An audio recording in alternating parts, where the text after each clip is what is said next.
Hey guys, so I wanted to talk a little bit about my Asvab experience, my PiCat experience, the verification test, going to MEPS for in order to take the verification test, because I know I was doing so much research on this and like what people thought about it, because I was super nervous. I was studying really hard every single day. I was going through, I had headaches, I felt like I didn't want to do it anymore. So I just wanted to kind of calm some people's nerves if they have any, because it's really not that bad, I promise you, if you study. It's not that bad if you study, because if you don't study, it's gonna be bad. But I wanted to give you a little bit about the insight on like how it all went, how I studied for it, some of the things that were on it, and then also show you guys the book that I used to study, which is the McGraw-Hill Education Asvab. It has 4 practice tests, which I took, and I didn't take every single portion of the test, but I just took the ones that I needed a little bit more help in.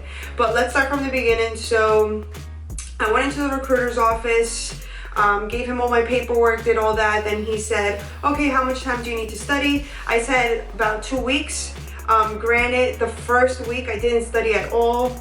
And then finally the second week I'm like, oh shit, I need to study. So I started studying and it worked out. So I got this book. It was like $30-something. So again, sorry, went on a tangent, but went to the recruiter's office, gave him all my paperwork, everything.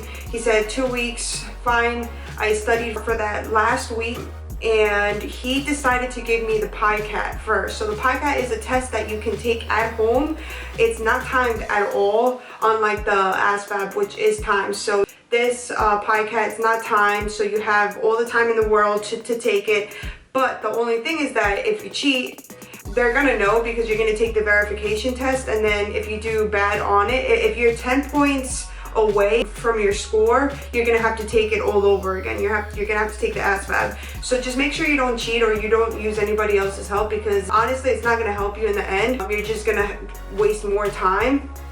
So I got there, they said do not wear any jewelry or anything, so I basically just didn't wear any earrings. And then for me, my recruiter said to wear comfortable clothing and just make sure you wear like a crew neck, because the hoodies are not allowed, and it can't be a zip up either, so it has to be a crew neck. So I wore a crew neck, jeans, and some sneakers. Now there were other people that went that were super dressed up, didn't have any sweaters or anything. I know they were freaking freezing their asses off, because I was cold and I had a sweater and these people didn't. So I go in, take the I take the PiCat first. So the PiCat, obviously it had the 5 main topics, which is general science, the arithmetic reasoning, paragraph comprehension, mathematics, and then it also had word knowledge. Now, out of those 5 categories, I think I was pretty good with the paragraph comprehension and then the word knowledge, only because so the Asvab is a 10th grade level test. Now I already graduated college, so I already graduated high school a long time ago, so I hadn't seen this stuff in quite a long time. So I definitely had to study, I think, a little bit more than if you just graduated high school, because this is stuff that you've already seen or recently seen. So I definitely had to study quite a little bit. Now for the other sections of the test, it's electronics, auto and body information, mechanical, and assembly. And assembly is not hard at all. Mechanical is hard, electronics is pretty hard, and auto and body. Sorry to tell you, that's just how it is. For the general science, the main things that you want to know are human physiology, so any of the body systems, so like the endocrine system, the immune system, reproductive system, all that. Then you also want to know the Earth's layers, and then all the different types of rocks, so sedimentary and etc., which I have no idea what the other ones are because I already forgot. For arithmetic reasoning, you want to know, so that's like a lot of word problems. That had a lot of percentages, fractions, how to add fractions, how to subtract fractions, multiply and divide fractions. Make sure you know how to do that with just like regular fractions, and then mixed numbers, which is like the number 1. I'll put like an example right here of what a mixed fraction is, but make sure you know how to do that, and reduce in fractions as well.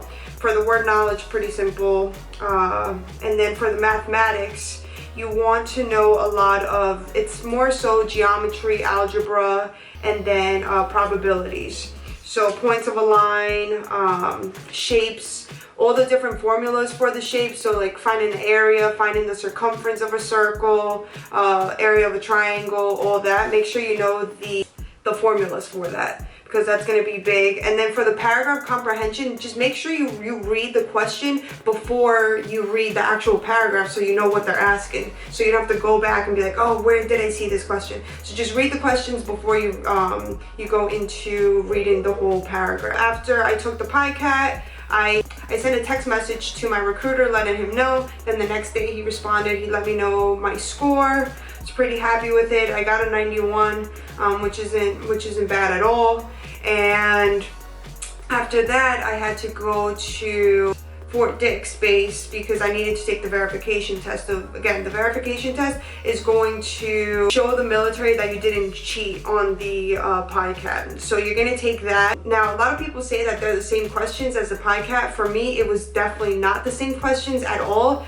I had probably 2 of the same questions, and then the rest were all word knowledge, for me at least. So I wouldn't recommend just going off of that. Just make sure you know plenty of all the subjects, and make sure when you go in for the Asvab or the verification test, make sure when you're going into the room that you read all the signs that are around you, because those are all directions. So for me, I just didn't read the directions, and I'm walking right in and the guy's like, stop, go back, read. And then I was like, oh shit, like there's a bunch of like pamphlets that you have to read. There's a hand sanitizer that you have to use before you go in. You have to do like a fingerprint, and then he gets you set up on the computer. After that, once you're done with that, it took him about 30 minutes to 45 minutes to finally get to me to like exit everything off. But just make sure you raise your hand. Don't say I'm done or you like yell it out or anything. Just raise your hand.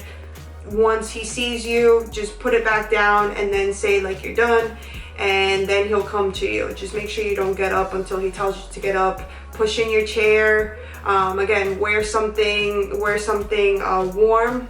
Don't wear short sleeve shirts. It's freaking freezing. I promise you, it's freaking cold in there. So don't do it, because you're gonna be really cold. And after that, you're gonna take the TASB or something like that, the TASB exam, which is just a personality test for the military. Like, it's not going to affect you in any type of way. So just go through that. It's gonna take you about an hour to do.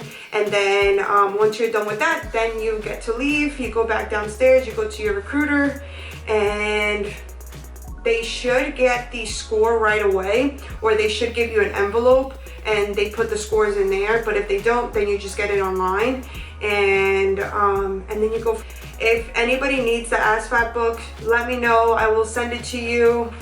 Yeah, if you can't afford it or you just don't have the means or whatever, just let me know and I'll send you this one. This one worked for me, so hopefully I can help somebody else. But if you guys have any questions about anything else, let me know. I'm going to be making another video on everything else, like my whole process, only because I had ACL surgery back in August, so that is why it's taken me a little bit longer to go through the process. I don't know if I'm going to be able to go into the Air Force or if I'm not. I don't know yet, so I'm just trying to get things ready. Not to mention, I need to lose some weight, so I'm on that. I've already lost 15 pounds, so yes, but I have to keep on going and losing that weight.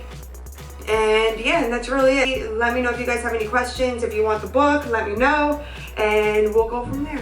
I'll see you guys in my next video. Bye.